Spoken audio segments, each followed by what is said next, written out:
Un petit bidon, mon pépère. Christopher Froome à pied. Mais quelle image du tour. On n'a jamais vu ça. Aïe aïe aïe, attention Philippe, vous nous faire rafler. Allez mon grand, t'es grand aujourd'hui, t'es grand. Chapeau. Bonjour à toutes et à tous et bienvenue dans Chasse Patate, le podcast du groupe Eto qui décrypte l'actualité cycliste. On se retrouve aujourd'hui pour parler du dernier monument de la saison, le Tour de Lombardie, qui aura lieu ce samedi entre Côme et Bergame. Le dernier monument de la saison. Alors bien évidemment, la saison ne s'arrêtera pas ce samedi, il restera encore quelques courses jusqu'au 17 octobre, qui sera l'arrivée finale du Tour de Guangxi, dernière course du calendrier de la saison 2023. Mais dans ce podcast, on va donc se concentrer sur ce Tour de Lombardie, la classique des feuilles mortes, avec aussi Paris-Tours, on en parlera un petit peu à la fin de ce podcast. On va donc revenir sur les principaux favoris, l'état des lieux, l'état des formes, avec les courses italiennes qui ont eu lieu ces derniers jours. On va voir ça avec nos trois consultants du jour. Anselme pour commencer. Salut Anselme. Salut Mathieu, salut tout le monde. On est aussi avec Alex. Salut Alex. Salut tout le monde. Et on complète l'équipe avec Geoffrey. Salut Geoffrey. Salut Mathieu, salut à tous. Et bien voilà, vous avez le programme. Attention au départ, chasse patate. C'est parti.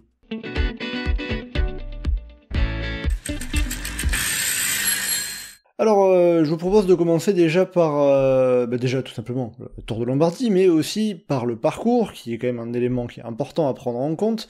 Alors donc, comme je l'ai dit en introduction, on part de Côme, on arrivera à Bergame, enfin, les coureurs arriveront à Bergame. C'est le parcours qui est identique à celui qui avait été emprunté à 2021, parce que le Tour de Lombardie a l'habitude de changer assez régulièrement ses parcours. L'année dernière, c'était un parcours différent, puisqu'on arrivait à Côme. Donc là, on revient à cette arrivée à Bergame, avec notamment le final avec le Passo della Crocetta, Zamba Alta et le Passo di Ganda, qui sera la dernière ascension, et principale ascension vraiment de la journée. Alors, on se rappelle qu'en 2021, c'est justement dans ce Passo di Ganda que la course s'était décantée, avec l'attaque de Tadej Pogačar à une trentaine de kilomètres de l'arrivée, et Fausto Masnada qui l'avait rejoint après derrière dans la descente. Est-ce que cette année, il faut s'attendre à avoir un scénario similaire, vu que le parcours est quasiment identique ? Certainement. Certainement, parce que je vois pas où est-ce que les coureurs vont pouvoir accélérer avant le Passo di Ganda. Parce que la Crocetta, ça me paraît un peu loin quand même, parce que le sommet de la Crocetta est à 162 km de l'arrivée. Au kilomètre 162, donc à un peu moins de 80 km de l'arrivée. Lancer d'aussi loin, c'est non seulement risqué, mais avec le Passo di Ganda qui est un peu moins long certes, mais plus pentu, donc plus compliqué. Moi, je vois pas vraiment les coureurs vouloir bouger dans la Crocetta ou dans la petite montée, dans le petit faux plat limite qui est juste après, et attendre le dernier mur, la dernière petite côte juste avant la descente de Bergame me paraît assez idiot comme stratégie. Donc certainement, je pense qu'il faut s'attendre à un scénario à peu près comme l'année dernière où ça a flingué dans le Ganda. En tout cas, je serais très surpris de voir des offensives partir depuis la Crocetta. Geoffrey, toi aussi tu t'attends à ce que la course reste relativement calme jusqu'au pied du Passo di Ganda ? Ouais, ça devrait être une course d'élimination, aussi tard dans l'année. De toute façon, certains vont être un peu usés. On a des coureurs qui peuvent peut-être mettre le bazar un petit peu partout, mais bon, après, si on se plaint que les coureurs n'attendent qu'à 35 km de l'arrivée pour attaquer, c'est quand même pas si mal par rapport à ce qu'on a eu parfois par le passé ou ce qu'on a sur d'autres classiques. C'est sûr que ça peut pas attendre la montée vers les hauteurs de Bergame, parce que c'est pas assez long pour vraiment faire la différence, même s'il y a du dénivelé qui s'accumule et plus de 230 km comme ça en fin de saison. Oui, c'est un passage très court, la montée sur la vieille ville de Bergame. Il y a un passage pavé, mais c'est quelques centaines de mètres tout au plus. Non, le Passo di Ganda devrait être là le juge de paix de ce parcours. Peut-être qu'il y aura de la différence avant, mais je pense plus à de la sélection, par des gros trains de certaines équipes. Maintenant, le Passo di Ganda, ça reste un bon endroit pour attaquer. Le parcours est On va pas se le cacher, il ne vaut pas celui qu'on a quand on arrive à Com. Mais d'un autre côté, ça reste quand même mieux que le parcours qu'on avait quand on terminait à l'écho, donc c'est pas si mal que ça. Oui, c'est vrai qu'il n'y a pas forcément les mêmes terrains de jeu hein, quand on arrive à Com, à Lecco ou à Bergame. Euh, ça dépend ça dépend des difficultés qui sont à côté. Hein. Forcément, en arrivant à Bergame, on peut pas finir par la Manola del Ghisalo, par exemple. Ouais, Ghisalo, ça reste loin de l'arrivée quand même, Oui, mais oui, tout à fait. les montées de Civiglio ou Oui, oui, non, de bien sûr. San Fermo della Battaglia, ça permet d'avoir différents types de finaux selon le sens dans lequel on monte Civiglio. Plus la possibilité de passer par le mur de Sormano un peu plus tôt dans la journée si on arrive à Com. Mais bon, là, ça change un petit peu. Voilà, c'est ça, ça va. De toute façon, c'est le seul monument qui change de parcours un petit peu chaque année. Hein. Les autres, si ça change de parcours, c'est vraiment à la marge, principalement du côté du Tour des Flandres ou de Liège-Bastogne-Liège. Anselme, du coup, ce parcours, ça peut donner une course relativement animée dans le final, quand même? Bah, on a moins d'incertitudes que sur l'arrivée à Com parce que on sait à peu près où les gars vont bouger. Comme l'a dit Alex, ça va être dans le Passo di Ganda, je pense. À la rigueur, un second couteau ou un équipier peut tenter quelque chose avant, de prendre de l'avance.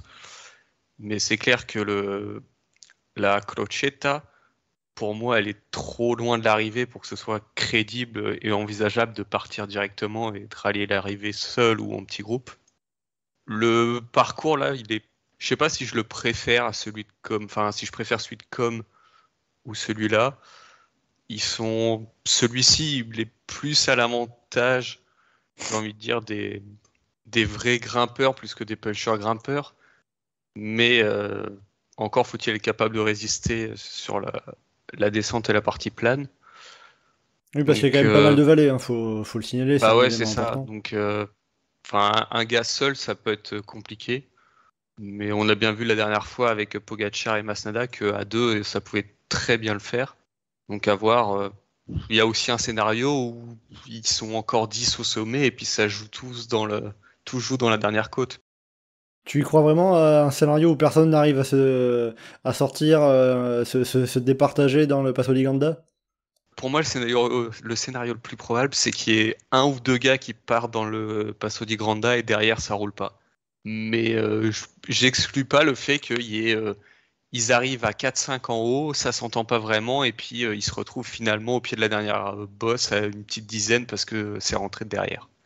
Bon, après, en termes de possibilités tactiques, ce parcours, il peut offrir quelque chose de particulier à un moment où, finalement, avec le Passo di Ganda à la fin, puis ça reste aussi des efforts de grimpeurs aussi, on est habitué à ce que ça se joue principalement sur le dernier col. UAE, s'ils voulaient, ils pourraient tenter d'envoyer un Adam Yates dès le pied pour que Pogacar retombe dessus au sommet et qu'il fasse la vallée à deux après. Mais c'est pas vraiment ce qu'ils ont fait dernièrement. Et je vois pas les autres laisser partir Adam Yates vu la forme qu'il a montré dernièrement. Donc je pense que c'est Geoffroy, je crois, Geoffrey qui l'a dit. Ça va être de l'élimination par l'arrière et puis t'as un leader qui va attaquer dans le Passo di Granda et ça va décompter la course. Bon, en tout cas, j'ai l'impression avec le ton de vos voix, il n'y a pas un grand enthousiasme vis-à-vis de ce parcours, pour l'instant en tout cas. Bah, disons que le parcours est pas ouf, quoi. Enfin, si tu voulais un bon parcours avec une arrivée à Bergame, tu reprenais celui de 2016 où là, il y a un peu plus de possibilités tactiques. Mais là, c'est sûr qu'avec ce parcours que tu as, je vois le parcours, je suis là, il n'y a vraiment aucun intérêt à attaquer avant le Passo di Ganda. Et c'est vraiment la seule opportunité que tu as pour partir parce que le Bon Kong, il partira sûrement là-dedans, à moins que grosse catastrophe, il y a un regroupement général dans la descente ou la vallée parce que ça s'est trop marqué dans le même Passo. Donc ouais, c'est compliqué. C'est pas comme un parcours de 2016 où là, justement, tu as l'enchaînement San Salvatore et avec le Selvino derrière en enchaînement rapide où tu dis, est-ce que j'attaque dans le premier ou dans l'enchaînement où est-ce que je garde mes forces, et ensuite ça descend directement en un moins de vallée et tout. Donc, Oui, en 2016, hein, que la course y avait été remportée par Esteban Chavez, on avait eu plus de pourcentage aussi, et beaucoup moins de vallées, des ascensions qui s'enchaînaient beaucoup plus. Ça jouait aussi un peu plus de dynamisme qu'on n'a pas pour le coup sur le parcours de cette année, quoi. C'est clair, enfin, la vallée, c'est probablement un des trucs qu'on redit en plus à chaque podcast sur les grands tours. On aime bien C'est râler que- sur les parcours de toute façon, donc C'est dès que tu as de la vallée, tu sais que si tu pars tout seul, bah, tu seras forcément défavorisé dans un peloton où il y aura quelques équipiers pour rouler. Donc, où il faut arriver à mettre des gars devant, ce qui est pas forcément facile. Enfin, faut avoir les gars suffisamment forts, faut que le peloton leur laisse de l'avance, faut arriver à sortir sans emmener personne. Donc, c'est clair que sur un parcours comme ça, c'est pas, on s'attend pas forcément à une course de mouvement de loin, mais ça veut pas dire que la course sera mauvaise pour autant. Après, la comparaison avec 2016 tient pas nécessairement, parce que 2016, la Lombardie était un peu plus tôt dans le calendrier, qui était chamboulé avec les championnats du monde qui avaient lieu à Doha et qui étaient plus tard dans le mois d'octobre. Là, on va avoir une course plus tardive qui est le dernier moment de la saison qui, plus tard en octobre, a une place qui lui est plus habituelle. Donc, ça va être une course d'usure avec la fatigue de l'année et tout ça. Donc, c'est pas gênant qu'il n'y ait pas 50 terrains d'attaque. ça va se jouer à l'usure, et pour toi qu'on ait le parcours de 2016 ou le parcours qu'on a cette année, Geoffrey, ça changerait rien. Ouais, ça change rien. Et puis, quand on va rentrer dans les noms des quelques coureurs qui sont là, de toute façon, c'est les coureurs qui vont flinguer à un moment ou à un autre. Donc, le fait d'avoir tout concentré au même endroit, c'est pas spécialement gênant. C'est un peu décevant d'avoir un programme qui est vraiment là pour le coup typé grimpeur qu'une course un peu plus ouverte comme ça peut l'être parfois, mais bon, ce sont les coureurs qui font la course. Voilà, on finit par un petit peu de positif sur ce parcours et un bon poncif, évidemment. Et puis ça te fait une transition comme ça vers les favoris. Voilà, c'est parfait, tu maîtrises à la perfection, Geoffrey, c'est magnifique. Ah là là, c'est comme si tu nous avais fait un plan avec les différents points qu'on allait évoquer. Alors que pas du aujourd'hui. tout, pas du tout, absolument pas. On va pas du tout parler des favoris, puis après des Français, puis après de Paris Tour, pas du tout. Donc justement, tu commençais à aborder, Geoffrey, les principaux coureurs, les principaux prétendants à la victoire de ce Tour de Lombardie, les favoris, justement, la grande question, pour vous, quels sont le ou les favoris? On va faire un petit tour de table rapide, puis après, vous argumenterez un petit peu, parce que sinon, pour comprendre un peu mieux vos choix. Alex, pour commencer, qui est ton favori pour le Tour de Lombardie cette année?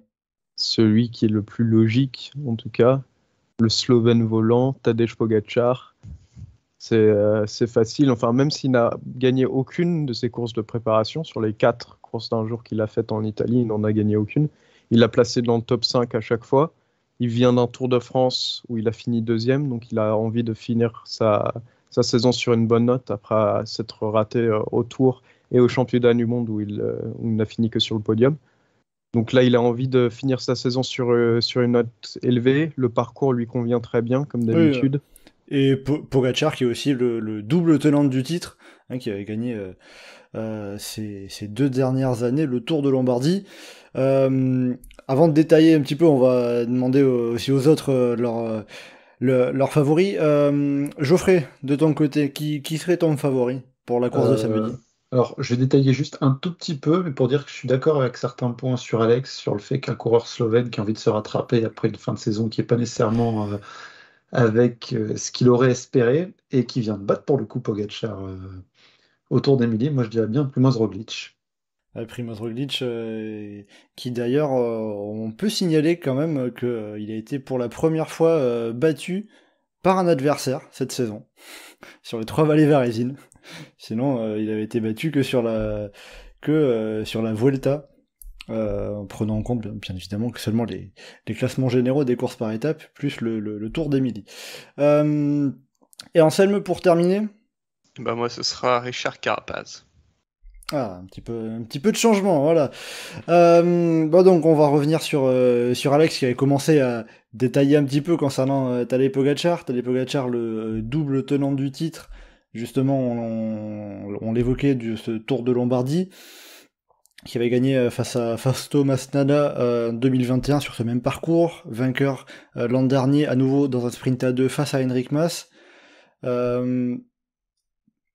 Sa préparation, pour l'instant, alors tu l'as dit, il n'a pas gagné depuis qu'il est son retour un peu sur cette fin de saison sur les courses italiennes. Mais ça n'empêche que pour toi, Alex, Pogačar saura élever son niveau samedi. Oui, absolument. Enfin, il n'avait pas nécessairement besoin de gagner, je trouve. Même si l'année dernière, comme tu le dis, il avait remporté le Lombardie, il avait déjà remporté les Travaille Varesine avant, il avait fait deuxième au Giro d'Emilia. En 2021, quand il remporte le Lombardie, sa préparation, il avait fait 3 courses en Italie, il n'en avait gagné aucune. Mais il avait il n'avait pas fini le Giro d'Emilia et ensuite il avait fait un podium et un top 5. Là, il enchaîne avec un top 5, 2 podiums et un autre top 5. Donc c'est quand même une montée en puissance en quelque sorte, même si Travaille Varesine un peu moins, mais les conditions de course étaient un peu plus spéciales parce qu'il est arrivé avec un paquet de monde et la victoire était déjà finie. Oui, puis sur les 4 courses qu'il a faites, il a fini 2e, 3e, 4e, 5e. Voilà, donc franchement, il n'y a pas de quoi s'inquiéter non plus. C'est pas comme s'il avait fait 24e, 23e, 118e, quoi. Donc on est quand même sur un coureur qui est très fort et qui a surtout cœur à terminer sa saison sur une bonne note parce il n'a pas gagné le Tour de France, il n'a pas gagné les championnats du monde. Le Lombardie, c'est un peu la dernière chance pour pouvoir ajouter une très belle ligne à son palmarès et remporter le Lombardie 3 fois d'affilée. Alors, je n'ai pas les stats sur qui a gagné le Lombardie 3 fois d'affilée, je suis sûr que Geoffrey les a. Mais le profil, comme d'habitude, lui convient très bien. C'est des efforts qui sont plus longs, c'est pas comme les courtes montées à Varese ou en Émilie. C'est une très longue montée avec le Passo di Ganda, ensuite la vallée. Pogačar, il sait faire, Pogačar, il l'a déjà fait, et Pogačar, il peut le refaire sans trop de problème. Alors, après avoir cité Alfredo Binda et Fausto Coppi pour répondre à sa question, j'aurais aussi quand même tendance à rappeler à la faveur de Pogačar que bon, son bilan sur les courses d'un jour cette année, même s'il n'a pas gagné là en Italie depuis le mois de septembre, est quand même pas si dégueulasse que ça. Oui, c'est aussi le Tour des Flandres, l'Amstel Gold Race, la Flèche Wallonne, 3e du Grand Prix E3, 3e du championnat du monde. Enfin voilà quoi, il a fait il doit avoir fait quoi 10, 11, 12 courses d'un jour pour terminer systématiquement dans le top 5. Ou Oui, abandon. tout à fait, parce que son plus mauvais résultat de la saison sur une course d'un jour, c'est les 3 vallées Varesines, ce mardi. Est-ce que c'est un mauvais signe alors pour Pogačar? Après, est-ce que tu comptes le championnat du monde du long de la montre? Oui, non, là, je mettais de côté les contrôleurs. Course en ligne. Mais voilà. Alors après, oui, je crois que Geoffrey voulait juste rappeler aussi ceux qui ont gagné plusieurs fois le Tour de Lombardie, c'est ça? Ouais, en vrai, je sais pas, mais je tente Binda et Coppi, je me dis, sur le Tour, je sais qu'ils l'ont gagné plein de fois, le Tour de Lombardie. Alors justement, Coppi, c'est peut-être 4 fois d'affilée, non? J'ai pas les fois consécutives, j'ai Coppi 5 fois, Binda 4 fois. Voyons ça. Coppi, je sais qu'en 49, Coppi, il fait 4 fois d'affilée. 46, 47, 48, 49. Je sais que pour la stat, Coppi en 49, il gagne aussi cette année-là le Giro, Milan-San Remo, et il est champion d'Italie. C'est pas mal. Et Alfredo Binda a aussi fait 3 fois d'affilée en 25, 26 et 27. Du coup, ça deviendrait le premier non-italien à remporter la Lombardie 3 fois d'affilée, s'il y arrive, bien évidemment. Déjà, les non-italiens qui l'ont gagné 2 fois d'affilée, il ne doit pas y en avoir 50. Il y a Gilbert et Rodriguez. Il y a Gilbert et Purito, mais il y a Merckx l'a fait aussi. Il y a seulement 2 coureurs non-italiens qui l'ont remporté 3 fois, à savoir Henri Pélissier et Sean Kelly. Voilà. En tout cas, Pogačar, il a quand même encore un bon bout de temps pour ajouter au moins un 3e Tour de Lombardie. Si c'est pas cette année, il aura encore un paquet de saisons pour y parvenir. Geoffrey, toi de ton côté, tu vois plutôt Primoz Roglic. Est-ce que c'est justement par sa victoire autour d'Emily que tu mets le coureur de la Jumbo-Visma au-dessus? Ouais, je l'imagine un peu plus gestionnaire dans son effort, là où des mecs comme Evenepoel, comme Pogačar peuvent flinguer dans tous les sens et s'user. Roglic, je le vois accroché à eux derrière, tel le sparadrap sur le capitaine Haddock, juste suivre et cibler le bon moment pour en mettre une dans le final. Parce que c'est vrai que quand tout à l'heure tu parlais des coureurs, des principaux prétendants qui sont des coureurs qui attaquent et tout, je me disais, il y en a un certain Primoz Roglic, c'est peut-être pas forcément le genre qu'on va voir à l'attaque, plutôt à suivre et tenter d'attendre le final, le sprint. Bah, surtout qu'a priori, il a de quoi être en confiance par rapport à une équipe pour l'entourer et pour rouler autour de tout le monde, parce que l'équipe Jumbo, je veux dire, même s'il y en a qui ont un peu d'avance dans le Passo di Ganda, bon après, si Pogacar ou un autre ou plusieurs coureurs ont 40 secondes d'avance en haut du Passo di Ganda, ça peut être suffisant, mais il y a une bonne douzaine de kilomètres entre le bas de la descente et la petite montée dans les rues de Bergame, donc un groupe d'une vingtaine, trentaine de coureurs, dont 4, 5 coureurs de la Jumbo-Visma, ils ont de quoi bien, bien, bien rouler sur ce terrain-là. Oh, faudra encore qu'il y ait suffisamment de coureurs de Jumbo-Visma pour rouler avec Primoz Roglic. Ouais, en vrai, soit il reste 5, soit il reste 4-5 coureurs en tête et Roglic il est dedans, soit il y a un petit groupe derrière qui saura être en mesure de rouler. Il y a beaucoup de dénivelé, mais on n'est pas non plus sur une étape de très haute montagne. Ça saura gérer, je pense. Mais après, est-ce que Roglic n'aura pas la tête dans les 6 millions par année du contrat de Bora Hansgrohe? Alors oui, parce que pour l'instant, alors on sait juste que Primoz Roglic va quitter Jumbo-Visma. Alors après, pour l'instant, il l'annoncera après le Tour de Lombardie, de ce qu'on en a compris. Il y a pas mal de rumeurs qui courent. En effet, ça serait apparemment peut-être plutôt la Bora qui serait favorite pour l'accueillir. Bon, par rapport au salaire, on attendra de voir. Mais Alors, ça a l'air, quitte à avoir un qui a une situation compliquée, c'est peut-être plus Evenepoel que par rapport à toutes les rumeurs plus ou moins poussées de fusion qui tournent ces derniers jours.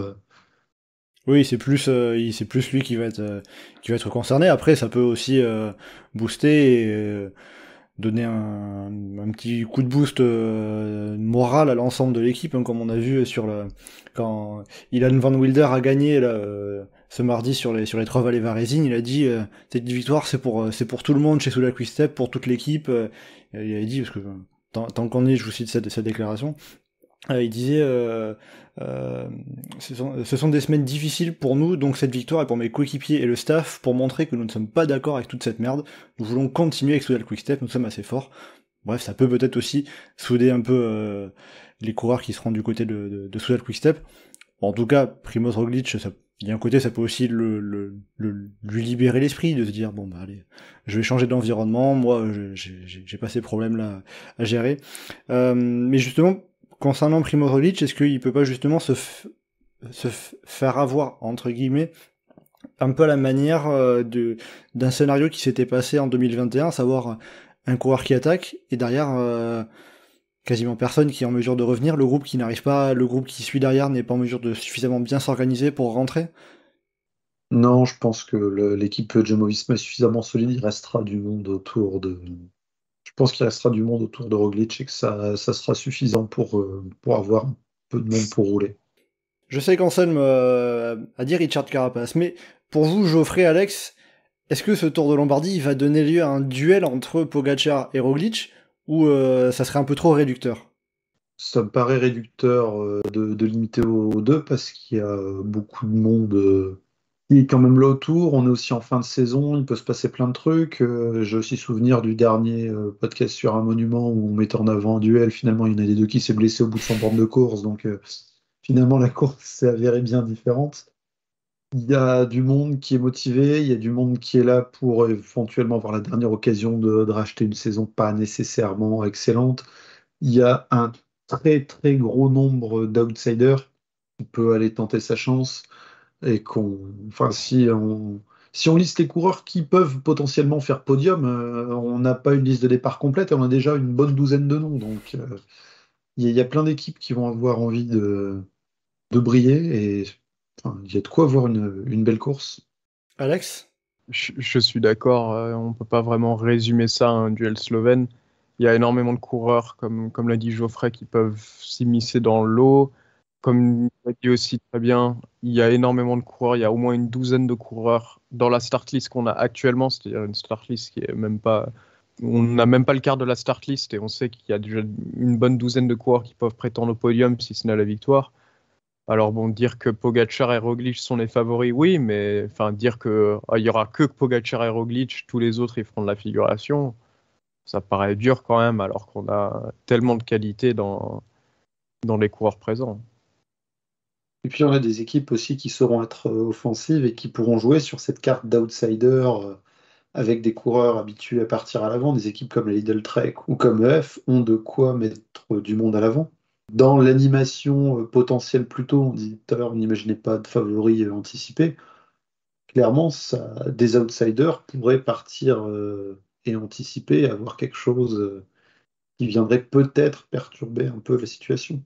Et justement, Anselme, toi qui nous avais cité Richard Carapace, le leader justement d'IF EasyPost, comme ton favori pour ce Tour de Lombardie, est-ce que Carapace, lui, peut justement venir mettre un peu d'animation, un peu de piment, profiter de tout ça? Bah oui, parce que Richard Carapace, enfin, on l'a encore vu récemment, c'est un coureur qui va tenter, il est pas passif.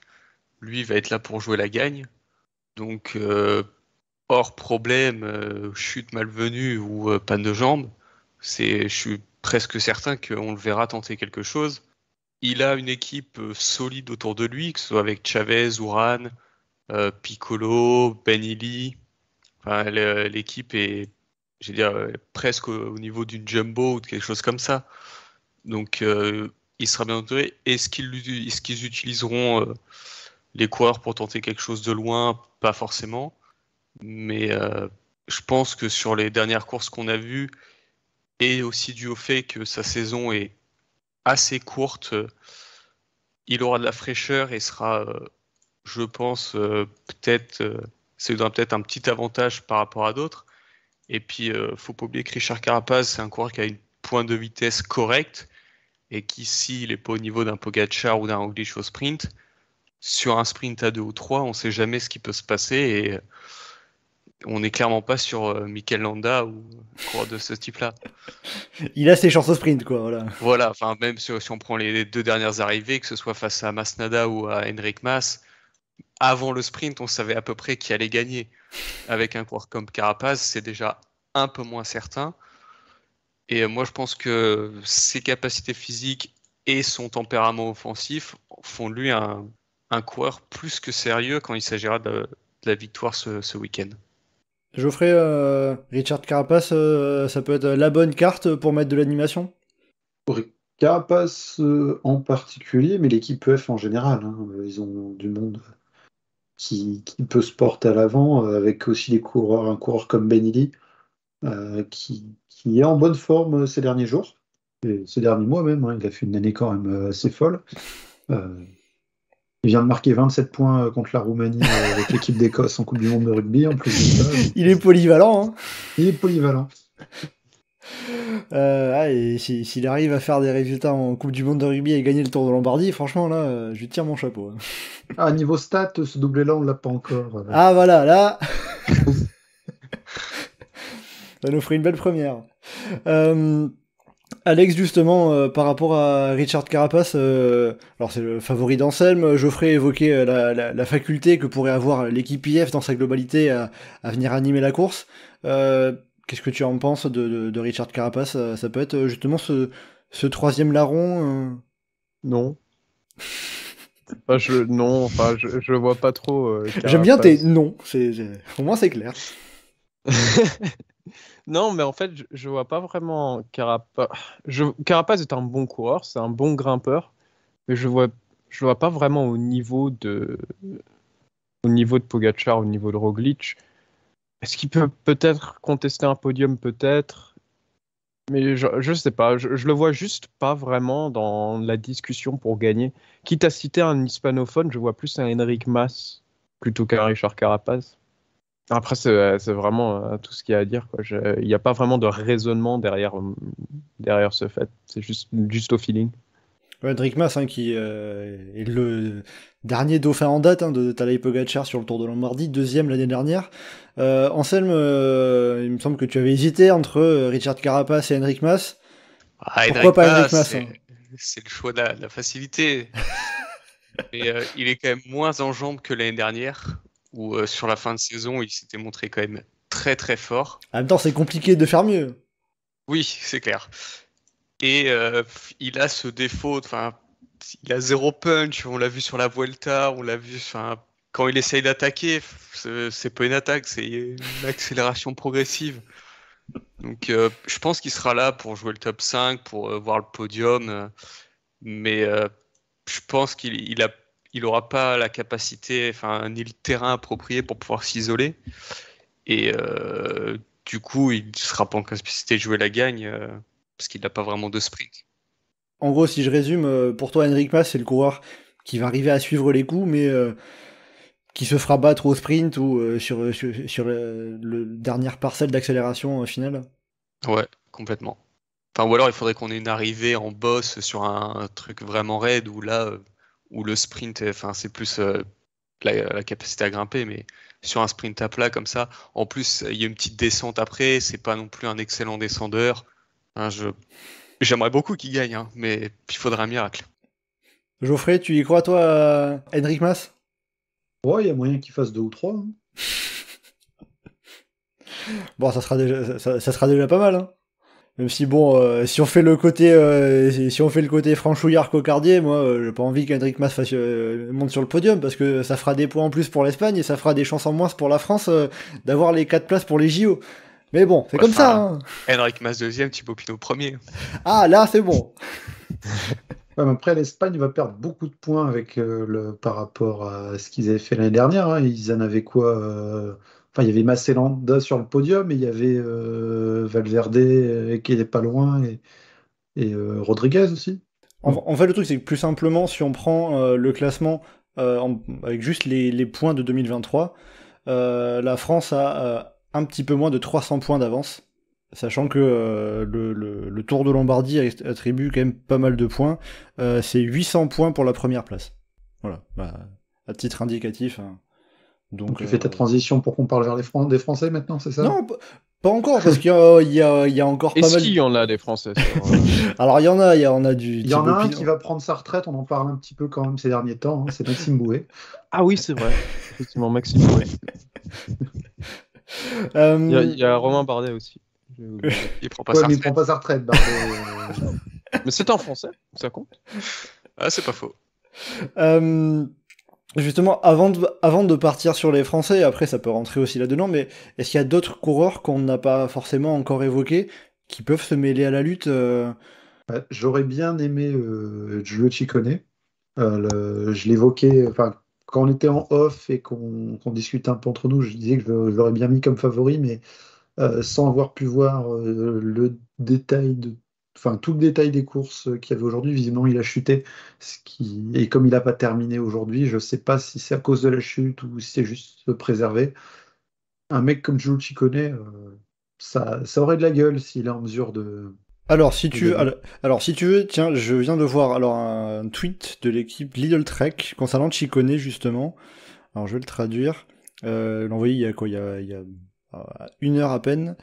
Il n'y a pas de fracture pour Giulio Ciccone, mais il y a de fortes douleurs dans la région pelvienne et lombaire, donc sa participation au Tour de Lombardie n'est pas encore décidée. En tout cas, s'il participe au Tour de Lombardie, le risque c'est qu'il soit un petit peu diminué en effet. Donc ouais, voilà, donc finalement on va peut-être pas le mettre comme favori potentiel, c'est dommage, ça aurait été sympa. Après qui d'autre qui... Est-ce qu'un Remco Evenepoel par exemple, parce que vous l'avez pas trop évoqué Remco Evenepoel? Techniquement, pourquoi pas. Après, il faut voir Il n'a pas couru depuis la Vuelta, donc... Et ça, il n'a pas couru depuis la Vuelta. C'est Les derniers l'inconnu. jours sur la Vuelta, on ne l'a pas vu essayer Sur le papier, ouais. d'être face aux autres.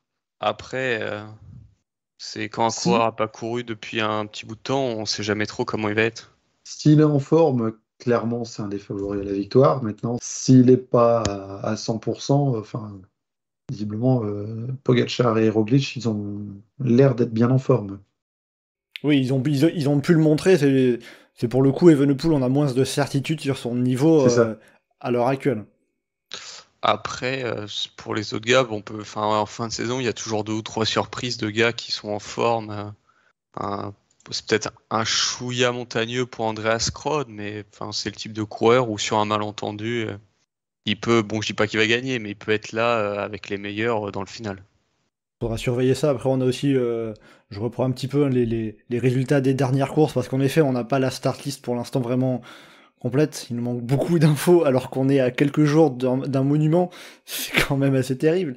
Mais on a par exemple aussi du Simon Yates, Alexander Vlasov, Michael Woods aussi. Là, je regarde les résultats du Tour d'Émilie. C'est des coureurs qui peuvent peut-être faire quelque Je chose. pensais pas à Simon Yates parce que j'ai pas la start list, mais ouais, ça peut être un...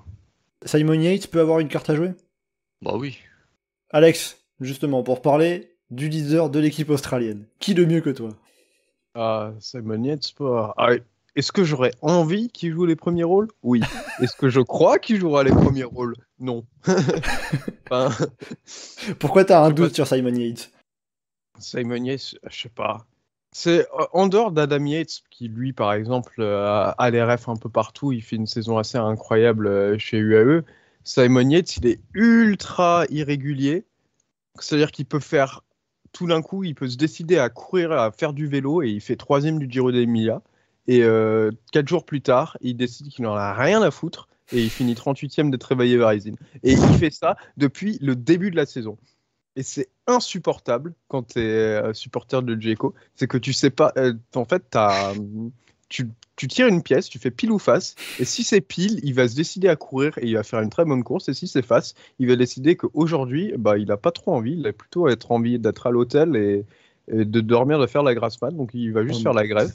Bon, après, Et juste sur les Trebaillé-Varizine, tu mets un peu de mauvaise foi parce que il est 38e, mais il est dans le peloton, quoi. C'est pas, il va pas s'amuser à faire le sprint pour faire 12 ou 13.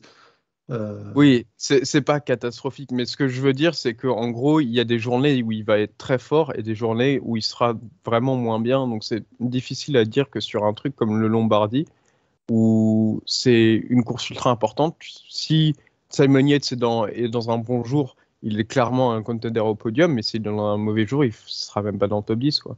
Ouais, c'est plus concernant son inconstance, on va pas... Oui, voilà. C'est pas il va finir 45e, 73e, je sais pas quoi. C'est juste qu'il est ultra irrégulier. Donc, moi je dis que pour pas être déçu, je le mets pas dans les top favoris. Mais je sais qu'il a le potentiel d'y être. Et puis il a aucune référence sur les monuments, je suis en train de regarder. Sa meilleure place c'est sur le Tour de Lombardie en 2015, 18e. Sinon après c'est même pas, il a pas d'autres top 30. Ouais, après en termes de monuments, il a dû faire que le Lombardie. Hein. Non, il a fait Liège, San Remo aussi. Mais... il a fait Liège, ouais. Mais c'est le moment où on peut rappeler qu'il a été champion du monde de la course au point. J'avais juste pas encore parlé de cyclisme sur piste. Non, mais peut-être qu'en fait, les monuments, c'est trop long et il a envie de retourner dans sa chambre d'hôtel. Non, bon, faudra voir hein, pour Simon Yates. Peut-être que s'il est du bon pied, il viendra jouer la victoire. Après, quand on parlait des animateurs, là, tant qu'on est en équipe Jay Colola, un mec comme Filippo Zana, c'est aussi un de ceux qu'on peut voir profiter d'un statut de très grand outsider, mais qu'on devrait voir à l'avant à un moment ou à un autre. Ou en tout cas, essayer. C'est à moi de dire n'importe quoi sur les équipes australiennes. Tu sais que j'ai failli en parler de Zana aussi. Hein. Pour le coup, il a bien figuré sur les 3 vallées varisines. Tu devrais être content, Alex.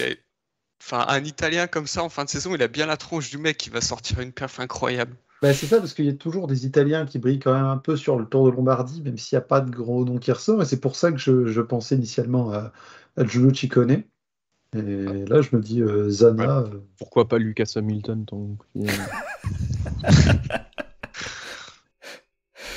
Pourquoi pas Philippe Ozana, voilà, ça nous rajoute un nom à suivre, à faire attention. Avant de finir, j'avais questionné seulement Anselme sur Remco Evenepoel. Alex, Remco Evenepoel, même si on a un peu une incertitude par rapport au fait qu'on ne l'a pas vu courir depuis l'arrivée de la Vuelta, il peut tout à fait venir embêter les Pogacar, Roglic, Carapaz et consorts, venir attaquer. Evenepoel, en fait, c'est typiquement le profil du mec où j'ai jamais vraiment été hypé. En tout cas, quand ça commence à grimper vraiment. Après, est-ce qu'il peut venir embêter les autres? Oui. Sur une course d'un jour, en tout cas, oui, très clairement. Je pense que face à Pogacar, Roglic, il peut parfaitement venir jouer les troubles faites, tenter d'aller leur chipper la victoire. Après, est-ce qu'il a bien récupéré de la Vuelta ou pas? Parce que ça a été compliqué pour lui. En tout cas, on sait qu'il a fini pas exactement là où il voulait. Donc il faut voir. Après, je crois que c'est Anselme qui avait dit les mecs qui sortent de la Vuelta et qui font aucune course de préparation avant le Lombardie, on connaît pas vraiment leur niveau. Et je suis tenté d'être tout à fait d'accord avec ça. Ça va être très difficile de juger le niveau d'Evenepoel. On dirait s'il a bien récupéré de la Vuelta, il peut parfaitement jouer les troubles faites, mais s'il a mal récupéré, c'est compliqué de le voir jouer dans les premières positions. Bon, en tout cas, je viens de voir que Remco Evenepoel a reconnu en tout cas le Lombardie. Il s'entraînait à Bergame ce mardi. Donc il est déjà prêt pour ça. Il va avoir encore quelques jours pour encore bien reconnaître et reconnaître les montées si jamais il y en avait besoin. Bon, il peut aussi reconnaître les descentes autour de Lombardie. Je me suis retenu de faire une vanne là-dessus. Tout à fait. Bon, après, là, il n'y a pas la descente du Sormano, donc c'est les descentes qui vont être moins dangereuses, évidemment. Geoffrey, Remco Evenepoel, il peut gagner? Il peut gagner, il peut faire 40e s'il est dans la même forme que sur l'étape de montagne où il s'est pris un tir sur la Vuelta. S'il est en grande forme, c'est un des très grands favoris, c'est un des principaux favoris à la victoire. Mais le souci, c'est que, comme on disait, c'est que on ne sait pas quelle va être réellement sa forme. Oui, ça va être un élément important, évidemment. Et puis, comme on l'avait évoqué tout à l'heure, il faudra voir aussi est-ce que toute l'agitation qu'il y a autour de son équipe Soudal Quick-Step, est-ce que ça peut jouer mentalement?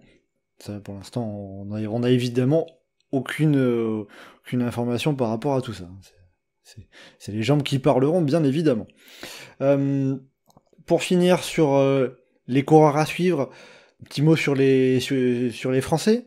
Qu'est-ce qu'on peut attendre de la part de nos coureurs français? Vous l'avez évoqué un petit peu, on aura au départ notamment Romain Bardet, Thibaut Pinot, on n'a pas encore l'équipe d'Ineos, mais ça devrait être très probable qu'on ait également Pavel Sivakov. Qu'est-ce qu'on peut attendre de leur part? Des magnifiques adieux pour Pinot. Et pour Maxime Bouet. Tout à fait, ne l'oublions pas. Mais sportivement. Ouais. Top 11. Ouais. Franchement, s'il finit sa carrière sur une... franchement, Thibaut Pinot, soit il gagne, soit il fait 11e. Toute autre place sera décevante. J'étais à deux doigts de t'entendre dire un truc du style c'est soit il gagne, soit il tombe, il est seul en tête et puis il abandonne. Et non, il a réussi à ne pas la faire cette fois-ci, c'est fort. Hein. Bravo Geoffrey. Pinot, je pense que... Pas encore. C'est un peu juste pour gagner, je pense. C'est le podcast où je le dis pas, où ça va arriver. Je pense que ça va être un peu compliqué pour Pinot quand même. J'espère le voir tenir un bout de temps. Pourquoi pas tenter une attaque histoire de montrer le maillot, mais j'ai un peu de mal à y croire. Bardet, pourquoi pas. Il a toujours plutôt bien marché en Lombardie.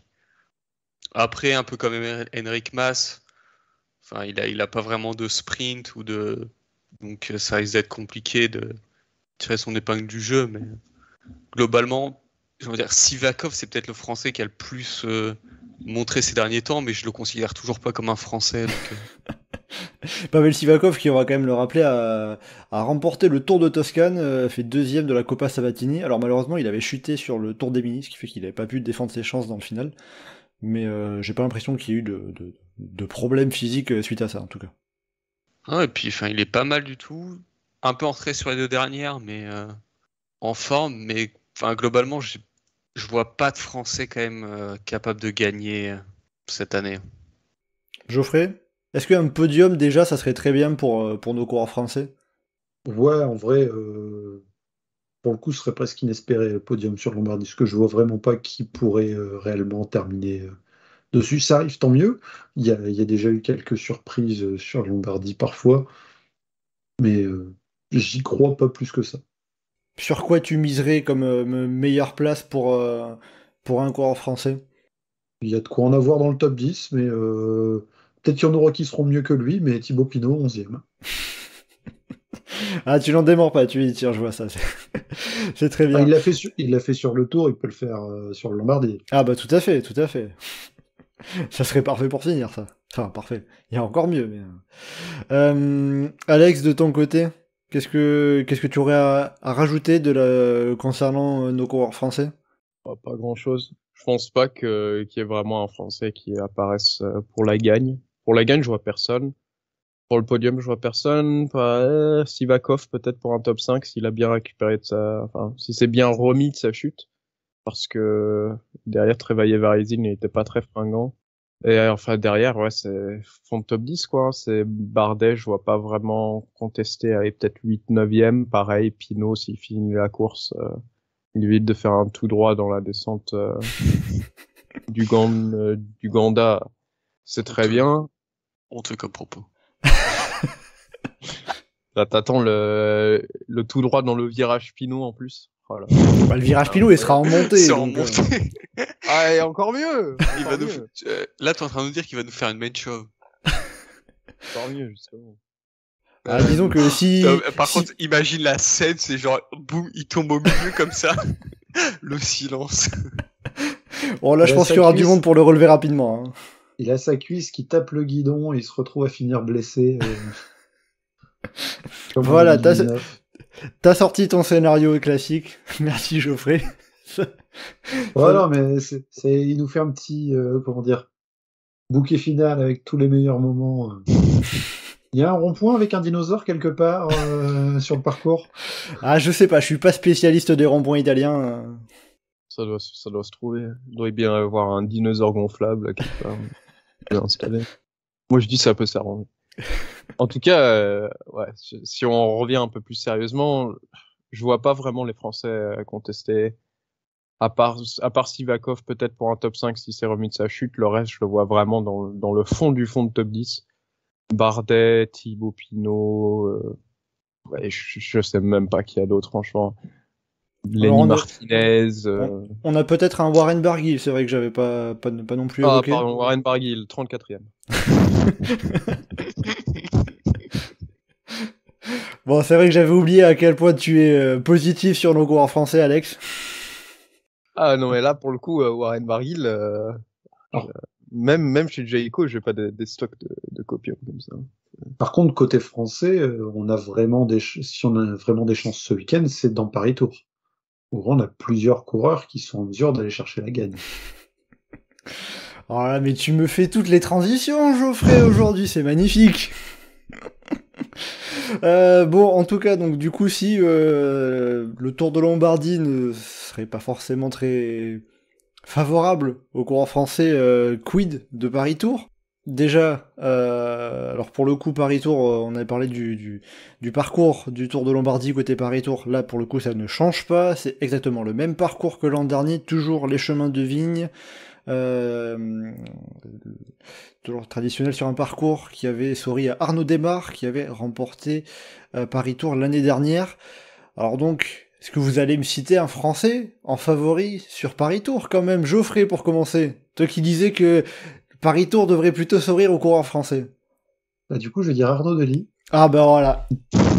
Si même toi tu ne crois pas aux coureurs français, où va-t-on? Non, mais en vrai, des Français qui peuvent gagner, on peut en citer plein, j'anticipe peut-être dans les pronostics qu'ils vont donner, mais il y a Arnaud Démare qui est double tenant du titre, il y a Christophe Laporte qui vient d'être sacré champion d'Europe, pourquoi pas Tony Galopin pour une merveilleuse fin de saison, il y a le collectif Total où il y a des coureurs qui peuvent briller, Pourquoi pas Brian Cocard? Il a gagné en World Tour sur une des World Tour qui fait moins World Tour. Peut-être qu'il va gagner sur la Continentale qui fait le plus World Tour de la saison. Il y a bien sûr Pierre-Luc Périchon qui pourrait lui Évidemment. aussi terminer en beauté. Il y a vraiment beaucoup de monde, mais sur un parcours comme ça, où on s'attend à un sprint après une course difficile. Arnaud Delis est quand même en très grande forme. Et puis il l'a montré récemment. Oui, voilà. Il a gagné un sprint sur une jambe, et c'est pas une expression, quoi. C'est pas rien, puis ses derniers résultats, remporter la Femelle Ardennes Classique, le circuit franco-belge, il fait 4e C'est ça. du championnat d'Europe où il avait fait un très très gros rythme sur les derniers kilomètres pour Wout van Aert. Et il gagne, comme je disais, la Femelle Ardennes Classique, un des sprints les plus surréalistes de l'année où il pédale sur une seule jambe et il éclate quand même Caden Groves au sprint comme ça. Alex, quel est ton pronostic pour Paris-Tours? Ah vas-y, hein, puisque Geoffrey me fait toutes les transitions là. Ah bah mon pronostic c'est un coureur venant du plus haut pays au monde qui a fait 2e sur la Femmen Ardennes, qui a fait 2e au Sparkassen Münsterland, c'est bien sûr Caden Groves, qui est en forme, qui a fait une excellente Vuelta, il a gagné 3 étapes, il a remporté le classement par points, ensuite là on voit qu'il est en forme, il a remporté il est passé près de remporter la Femmen, il est passé près de remporter la Münsterland. Malheureusement, il y avait un jumbo devant. On peut pas lui en vouloir. C'est près de gagner la Femelle Ardennes Classique quand même. Ah, tais-toi. Il allait pas enlever les deux C'est pour cale-pieds mon quand même, argument, Arnaud merde. Delis. Ouais, il faut que ce soit crédible un peu. Bon, Un peu de mauvaise foi fait pas de mal non plus, quoi. voilà. J'aime bien Alex qui prétend vouloir essayer d'être crédible quand il parle les Australiens. Non. Non, puis on va aussi rajouter au fait que Caden Groves, meilleur sprinter, enfin maillot vert de la Vuelta avec 3 victoires au sprint. 3 victoires au sprint, de manière assez convaincante. Bon, on va éviter de parler que le pôle sprint sur la Vuelta, il est famélique, mais c'est pas On grave. rappelle qu'il a été battu par Geoffrey Soupe. Oh! Alors, je vais quand même défendre Alex, puisque Geoffrey, toi tu y vas avec tes gros sabots. Quand même, la deuxième place sur le Tour du Munster ce mardi, c'était une course qui a été lancée de très très tôt. Ça peut peut-être dans un sens ressembler un peu à un Paris-Tour, même si ça serait pas forcément au même moment, mais Les conditions météo sont pas du tout les mêmes. Il faisait dégueulasse comme pas possible avec de la pluie c'est vrai. et tout ça. Bah, on est bien en France, non? La température dans l'ouest les prochains jours, on n'est pas vraiment sur des conditions automnales. Ouais, c'est vrai que malheureusement les chances qu'il fasse dégueulasse avec le changement climatique en France sont descendus en flèche. Mais du reste, Caden Groves, ça reste un très bon sprinter et un gars qui a pas eu énormément de soucis sur des courses qui étaient plutôt décantées où ça flinguait d'un peu partout. Le seul truc où où il y a un point d'interrogation, c'est sur comment est-ce qu'il va être sur les chemins, sa capacité à se placer. Mais après, Alpecin de Koenig, c'est loin d'être des brels dans le domaine. Donc ça Et puis Søren Kragh Andersen, Paris-Tour, il aime bien. Absolument. Ils ont plusieurs cartes, en tout cas, l'Alpecin. Donc, non, moi, j'y crois. C'est vrai qu'il y a aussi la faculté d'arriver à passer les chemins de vigne, et aussi surtout à pas se faire piéger par des crevaisons, des écarts, ça réserve un peu son lot de surprises à chaque fois. Donc forcément ça peut jouer. Caden Groves, ça sera un élément évidemment à prendre en compte pour lui. On va terminer ce tour des favoris. Après Arnaud Delis et Caden Groves, Anselme, est-ce que tu vas arriver à nous citer un coureur français? Bah bien sûr, c'est Luca Mozzato. Pas français, autant pour moi. Alors qu'il y a quand même un français, sprinter français chez Arkea Samsic, hein. Ah, Hofstetter hein. Ah, il y a un certain Arnaud D. Démarre, effectivement. Voilà. Il vient de gagner en plus sa première course sous ses nouvelles couleurs. Et qui connaît Paris-Tour. Mais Luca Mozzato vient de gagner tout dernièrement Binge, Chimay Binge. de fort belle manière, avec un très joli sprint plutôt long d'ailleurs où il saute c'est Teuns et Krag Andersen sur la ligne. L'Italien il est plutôt fort, il est très costaud, et c'est sur les classiques comme Paris Tour, ça lui convient très bien. Il y a aussi Arnaud Démare, c'est vrai, dans son équipe, qui peut faire office de favori, c'est sûr. Mais globalement, toute l'équipe Arkea marche très bien en ce moment. On a eu la victoire de Démare, avant ça au Luxembourg, il y a eu Biermans. L'équipe est solide, je pense que justement Mozzato il peut profiter peut-être d'un éventuel marquage sur Arnaud Démare ou quelque chose comme ça pour tirer son épingle du jeu. Mais dans un petit groupe aussi, il a sa chance parce qu'il va quand même très vite au sprint. Luca Mozzato, on va quand même préciser qu'il avait fait 5e l'année dernière de Paris Tour. Oui, en plus, après, donc, je disais, la course, il la maîtrise. Je le sens en forme. J'ai pensé à mettre Démare, mais la victoire de l'Italien aujourd'hui me fait dire que c'est peut-être lui qu'il faut surveiller du côté d'Arkea Samsic. La culture de l'instant. Pardon, oui, excusez-moi. Jamais. Geoffrey, est-ce que Arnaud Démare, justement, il pourrait venir faire la passe de 3 ? Est-ce que Anselme, s'il ne croit pas en lui, est-ce que quelqu'un va bien vouloir croire en Arnaud Démare ? Ah oui, pour moi, le leader chez Arkea, ce serait Arnaud Démare, très clairement. Alors, des triples vainqueurs consécutifs de Paris Tour, j'en ai pas qui me viennent en tête comme ça, hein, si jamais tu me poses la question. Alors justement, je suis en train de chercher, et alors déjà, les recordman de victoire sur Paris Tour sont à 3, avec Eric Zabel, Guido Reibroek, Paul May et Gustave Danels.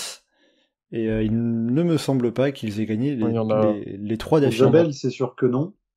Il deviendrait le premier, tout simplement, à gagner 3 fois d'affilée, en tout cas Paris Tour, ce qui est pas rien.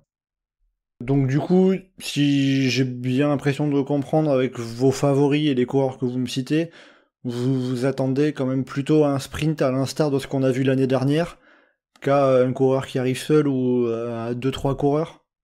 Non, ça peut être seul, j'y crois pas, mais ça peut être un petit groupe qui termine devant. Sprint d'une vingtaine de coureurs, quoi. Ah non, ça peut être beaucoup plus réduit qu'une vingtaine. Ça peut être plus réduit, mais moi je vois bien 15-20 coureurs. Et aussi, quitte à rajouter un nom qui n'a pas été évoqué, à quelqu'un qui est très en forme ces derniers temps, c'est Sandy Dujardin. Bah j'y pensais justement, je m'étais dit, Sandy Dujardin peut être la grosse cote. Donc tu fais très bien de le citer. Bah surtout que ça serait sa première victoire professionnelle, si je dis pas de bêtises. Il y a une étape du Tour du Rwanda l'année dernière, mais ça serait sa première victoire sur le sol européen. Sandy Dujardin qu'on a vu récemment faire un très gros boulot autour de Christophe Laporte et aussi sur le championnat d'Europe, à la fois avec Christophe Laporte, à la fois aussi pour un peu venir casser les relais derrière le Varois. Il a fait 3e du Tour de Vendée, remporté par Arnaud Démare justement le week-end dernier. Puis aussi peut-être aussi le côté crossman qui peut l'aider aussi peut-être sur les chemins de vigne, on sait jamais. C'est pas Geoffrey qui va te contredire là-dessus. T'as parlé de cyclocross avant moi.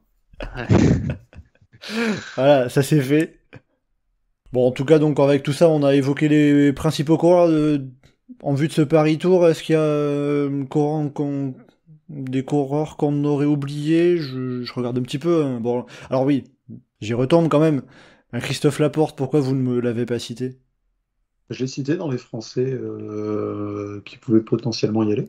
Tu l'as cité un peu dans le lot, j'ai l'impression qu'il n'a pas été très mis en avant. C'est pas limite le grand favori avec tout ce qu'il a fait récemment ? Si Christophe Laporte gagne, Dylan Van Baarle peut finir 2e, mais qui est-ce qui ferait 3 ?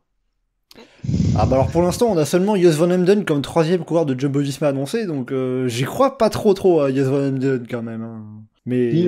Qui peut être ajouté à la liste des coureurs qui vont terminer leur carrière très prochainement. Oui, mais après, je sais pas, peut-être on peut mettre un Bertrand Dragones qui vient de gagner le Tour du Munster, qui avait gagné à Dunkerque, sur les 4 jours de Dunkerque à Cassel. Oui, ça peut être un Rasmus Stiller aussi. Qui n'est pas Jumbo pour le coup. Hein. Il est pas Jumbo. Il est norvégien, mais il est pas Jumbo. Des autres gars. C'est vrai que chez Uno X, il y a du candidat Olaf aussi. Koy, peut-être. Ah, Olaf Koy, est-ce qu'il fait... Enfin, quoique la liste, on n'a pas non plus... Il était au Münsterland aujourd'hui. Donc, Olaf Koy, ouais, donc il pourrait peut-être être présent. Pour l'instant, en tout cas, il est pas annoncé, en tout cas, Olaf Koy. Christophe Laporte, est-ce qu'on va dire que vous l'avez pas cité parce que c'était trop évident, ou c'est juste que vous aviez pas envie de le citer Non, mais il y a un peu de ça. C'est vrai que après, ce serait une belle manière de mettre en avant son récent titre de champion d'Europe. Ça serait une très belle première victoire. Tiens, il y en a un aussi que je vois qui allait annoncer, et c'est Derek Guy. Depuis son Giro, il est quand même plus en retrait et tout, mais Ça, c'est pour Geoffrey, cadeau, un petit pistard au passage. Il y a la TCL qui commence bientôt. Voilà, puis bon, après, dans les autres coureurs qu'on peut citer, je sais pas, on a peut-être du Danny Van Poppel, Benoît Cosnefroy aussi, pourquoi pas, côté français. Hein. On l'a pas cité, mais il peut être intéressant. Hugo Page aussi, peut être assez costaud avec ce qu'il a montré récemment, et puis... Putain, ça cite tellement de Français, ça oublie Brian Cocard quand même. Je vous sais en qu'il avez- gagne. Vous en avez parlé tout à l'heure. Donc, pour si, le coup, ouais, Geoffrey, on a parlé de Ah, la tu en course parles. pour le Tour qu'il a dévalué en début de saison, alors qu'elle est très sympa. Et puis on a aussi, côté UAE, on a Matteo Trentin et Tim Wellens qui sont annoncés, donc peut-être un Tim Wellens... Trentin, il a montré qu'il était fort en ce moment. Ah, tout à fait aussi. Hein. Ah, de toute façon, les deux ont montré Il a qu'ils déjà étaient très gagné bien. Paris-Tour. Hein. Matteo Trentin, il a gagné Paris-Tour 2 fois, mais c'était avant le changement de parcours. Donc c'était sur l'ancien Ouais, c'est parcours ce qui semblait. qui était au sud de la Loire et qui n'empruntait pas les chemins de vigne. Donc petite Oui, après, précision les là-dessus. chemins de vie, Mais il y avait quand même un final avec des petites côtes bien raides, des petites ouais, parce routes qui qu'il étaient gagne déjà pas au prises. sprint. Hein. Tout à fait. Enfin, Yunani, il gagne pas au sprint. Les petites routes, j'ai souvenir, on a des virages en épingle dans la descente de la côte de l'Épan. Fallait quand même, ça aidait vraiment pas du tout un peloton massif à s'organiser. Oui, c'est sûr. C'était assez tortueux et assez accidenté quand même. Bah écoutez, avec tout ça, on a pu faire un bon panorama quand même des prétendants pour Paris-Tour. Hein, et puis, comme je dis à chaque fois, à tous les coups, c'est un coureur qu'on n'a pas cité qui gagnera. Voilà, évidemment. Victoire en finale en beauté pour Pierre-Luc Périchon. Allez, on y croit quand même pour Pierre-Luc Périchon, quand même. Bon voilà, écoutez, ça va nous permettre de refermer tranquillement ce podcast de présentation des classiques des feuilles mortes, hein, puisque le Tour de Lombardie et Paris-Tour se partagent ce surnom. Donc le Tour de Lombardie, dernière classique World Tour, qui a lieu ce samedi, et Paris-Tour qui sera juste dans la foulée, dimanche, pour terminer les courses en ligne françaises, puisqu'il ne restera ensuite plus que le chrono des nations sur le calendrier tricolore, si je ne me trompe pas. Ben voilà, écoutez, avec tout ça, on va finir avec ce podcast. Merci Geoffrey, Anselme et Alex d'avoir été en ma compagnie pour vos analyses et vos traits d'humeur un petit peu aussi. Pour le prochain podcast, eh bien écoutez, on se donne rendez-vous la semaine prochaine, après justement le Tour de Lombardie et Paris-Tour. On viendra débriefer ça pour les derniers débriefs de course de la saison. Désolé, mais le Tour de Guangxi, c'est un petit peu moins intéressant que Paris-Tour. Et donc, en On suivra attendant... ça attentivement quand même. Hein. Oui, je sais que tu attends la victoire d'Henrik Mas, Anselme. Et donc, en attendant le prochain podcast, donc la semaine prochaine, eh bien, vous pouvez nous retrouver comme d'habitude sur le site et le forum du groupe Eto, legroupeeto.fr, ainsi que sur nos différents réseaux sociaux, Twitter, Facebook et Instagram. N'hésitez pas à commenter, liker et partager ce podcast. Merci beaucoup et à bientôt dans Chasse Patate.